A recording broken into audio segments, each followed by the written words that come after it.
guys, and welcome back to the F1 room, which could only mean one thing. Formula 1 is about to start again. So we've got plenty of good content coming up this week on the run-up to the first race in Bahrain. This one, of course, being the 5 drivers I am rooting for this season. I used to call it Love-Hate series, but a lot of people got a bit funny about the word hate, and now I'm jealous of these people and all this lot and all that bollocks. So I thought, let's do 5 drivers I'm rooting for, and then the other 5 are going to be the 5 drivers that need to deliver this season without a shadow of a doubt. Their contracts are up, they need to deliver, they had difficult seasons last season, so that's how we're going to do it. So this one is all about the praise, the 5 drivers I'm rooting for. I've excluded the British people to avoid bias, so again people are going, why haven't you got Lando, why haven't you got George, why haven't you got Hamilton? It's because I have excluded the British people because naturally I will have a bias for being British. English, whatever you want to call it. So yes, we're going to kick things off with the number 1 person I am rooting for this year, and it's K-Mag, Kevin Magnussen. I cannot believe he's back. Such a shock, such an unexpected surprise that he returned to the grid. Obviously, given the circumstances, it's incredibly unfortunate how he got the seat again with everything going off in the world right now. But he didn't look to be the driver of choice, did he? At any point until he was signed. And then we're like, well, hang on a minute, we weren't expecting that. We were expecting either Pietro Fittipaldi or, of course, Antonio Giovinazzi to take his place. And it didn't happen, did it? It didn't happen.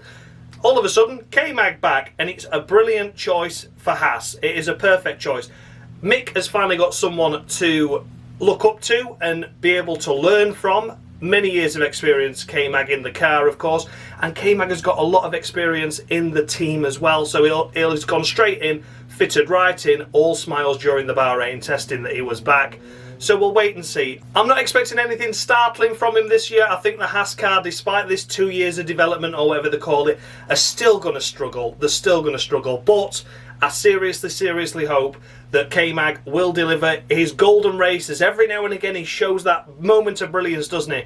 And brings home a cracking result for the team and punches above his weight. And I'm looking forward to seeing more of that this season. So yeah, the first driver I'm rooting for is Kevin Magnussen. Second on the list, and I do honestly believe that a lot of people are going to be rooting for this driver, is Pierre Gasly. You can't not like the bloke, can you? After all the shit he went through during his time at Red Bull, you know, that brief stint that he had wasn't good enough, dropped back to AlphaTauri, Toro Rosso, whatever it was at the time, and then he's just worked his way through. He's a race winner now, he's a podium finisher. He has done wonders for that AlphaTauri team, and he carried them throughout 2021 as Yuki Tsunoda struggled in his rookie year. So yeah, big things this year I'm hoping for Pierre Gasly. I think once again he's going to be a master of qualifying, getting those laps in. The AlphaTauri car looking decent.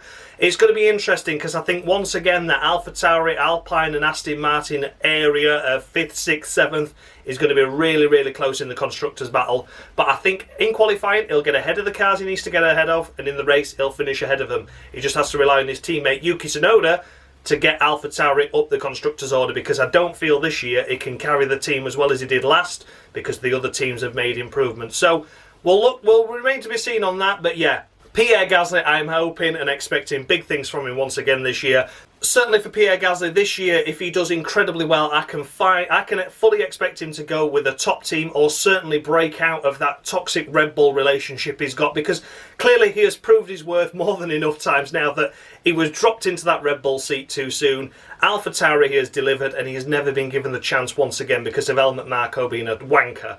So I honestly believe that this year now, he has a cracking year. He could find himself at Alpine, McLaren, maybe even up there at the likes of Ferrari, or would he be on the cards for Mercedes if Hamilton announces his retirement? We just don't know, do we? But if he delivers again this year, I can expect big things from Pierre, and yeah, I'm certainly rooting for him to do that this year. Third on this list is Carlos Sainz. What a cracking debut season Carlos Sainz had for Ferrari last year. Of course, you know, Leclerc was there getting the pole positions, but he never converted that into a race win, or in fact a podium from those races. Of course, Monaco shunting in qualifying after securing pole, and then that meant he couldn't even start the race. So it was unfortunate for Leclerc, but Leclerc was there making the silly errors in Austria, wasn't he? Tangling with Gasly, giving himself damage. And Sainz never did that, did he? He had that one-off race, didn't he? Which was, I believe, both Ferraris struggled, which was Paul Ricard in France, wasn't it? Where they ended up 12th and 14th or something. But apart from that, Sainz ended up in the points every single race to my recollection, and he did an incredible job, finishing 5th in the Drivers' Championship, which, I mean, from the start of the season, certainly from the way McLaren were looking at the start of the season, you didn't think that was possible that Ferrari were going to even remotely get up there, and let alone Lando as well, taking podium after podium in the early stages of the season.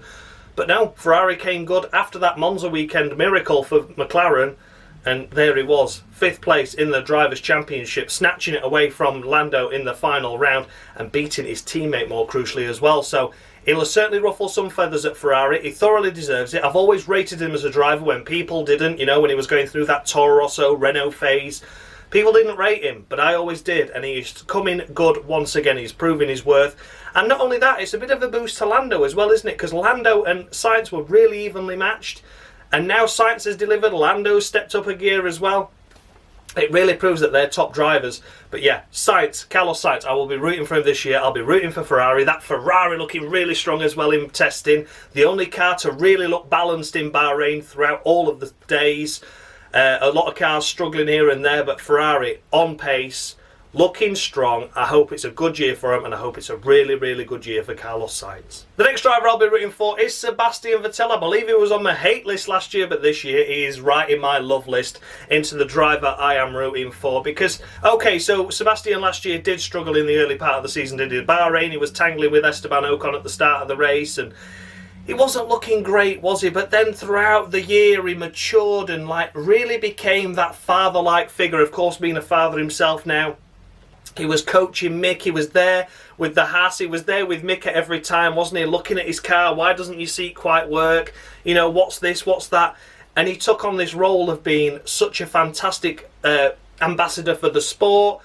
And he just became such a lovable character once again, didn't he? He really did. He became that character that we all fell in love with back in his early Toro Rosso days when he was punching above his weight. And we've missed that for a long, long time with Seb. And I believe it was honestly the stresses and strains of being at a Ferrari that they were expecting him to do miracles, and then the way he was dropped wouldn't have helped either. So yeah, Sebastian Vettel has gone from my thing where I thought, hang on a minute, he's a reject, I want him off the grid, to, do you know what, Seb, I do love you, I really do love you, I appreciate everything you've done for the sport in the last 12 months especially. But yeah, what a cracking bloke Seb's suddenly become. He's become this aura around him. You know, I think he's going to do well just based on the fact that he's enjoying himself now, and I'm really rooting for him. Again, the Aston Martin looking good. Not looking amazing, but I would say it's looking good again for him to do some strong performances and maybe the odd podium again in a lucky race. So yeah, good luck Seb, I'm suddenly rooting for you this season. And last but by no means least, the final driver on this list that I am rooting for is Valtteri Bottas. I know that sounds unbelievable to say, doesn't it? But a bit like Seb, he's got out of a toxic relationship with Mercedes, a relationship where he could never show his true worth. Last year, he did struggle. Last year, Lewis Hamilton and Max Verstappen were in a league of their own. They were 1-2, and you knew it were going to be 1-2. And then it was always then just Bottas and Perez, wasn't it? Well, Bottas is out of that now. He's at Alfa Romeo. I think he's feeling much more comfortable, a lot more confident, taking on the #1 role. He's got Zhou alongside him, of course, the rookie. He'll be mentoring him. He's got loads of experience. And let's not forget what he did in those Williams cars in his early part of career that were absolute dog shite, weren't they? Remember that second on the grid in Canada, I believe it was, in 2013? The points he picked up in that car, that were, when it was not a point scoring car. He did some good performances. And then of course 2014, when the car was revitalised, it was the one that had the most podiums ahead of his teammate Massa. He was ahead of him in the championships as well. And then when he came over to Mercedes, it started off okay, but he quickly and firmly became the #2 driver for every season he signed for, because he only ever had 1-year deals at Mercedes. Let's not forget that. He never had a multi-year deal. It was just 1 year. Okay, you were team bitch, good enough for us. Another year. Right, team bitch, good enough again. Right, if you sign this contract, then you can be team bitch again for another year. And he was never able to show his true colours. I know that obviously Lewis Hamilton being his teammate, but there were moments during those years at Mercedes where he could have been a race winner, or he could have had a podium finish, but he wasn't allowed to because he was put on a compromise strategy, or team orders told him to reverse positions with Lewis. to be able to give Lewis the hand, and the compromise strategies. I mean, sometimes he fell right down the order just for staying out, just for the sake of holding Vettel up back in the day, or of course Verstappen holding him up just for the sake of a few seconds. Compromised his entire race because they put all their eggs in one basket. So yeah, I'm really rooting for Valtteri Bottas this year. Again, I think he's going to be a bit like a K-Mag. The car's not really going to be a point scorer regularly, if at all, but I think he is going to be up there when his moment comes. He's going to have that fantastic day where he's going to be able to get it into Q2, maybe even scrape a Q3, a surprising Q3 at the circuits like Monza and Spa, where downforce is less required.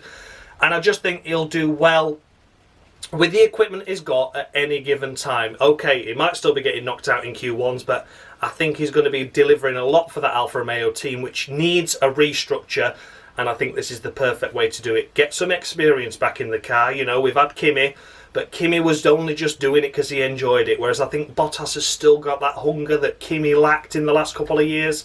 So yeah, that's my thoughts anyway. So guys, feel free to let me know in the comment section what you think of the 5 drivers I'm rooting for. Let me know your 5 drivers you're rooting for as well. Feel free to include your own country's drivers. If you feel I would just excluded them because there'd be 3 on this list out of 5 drivers. Wasn't really fair, was it? A bit of a bias. So yeah, let me know your thoughts and feedback down below on my list. And also, don't forget to check out on Thursday. I'll be doing the 5 drivers that need to deliver this coming season. Really do need to deliver to stay in a top team, to stay in Formula 1. Maybe even to last till the end of the season they've got to deliver early on. But I'll look forward to that on Thursday. And of course tomorrow is going to be a full week of Formula 1 content. So tomorrow I have got the 5 liveries in Formula 1 in the current grid that I really love, rated 1 to 5. So yes, that's half the field, but I'm sure there'll be a lot of opinions on that because a lot of people have a lot of different perspective when it comes to the colours of car. And yeah, I look forward to leaving you that tomorrow, and I hope you come back on Thursday as well to look forward to the 5 drivers that really do need to deliver this season. Thanks a lot for watching, guys. I'll see you all tomorrow and Thursday and Friday as well. Thanks a lot for watching, guys, and much love.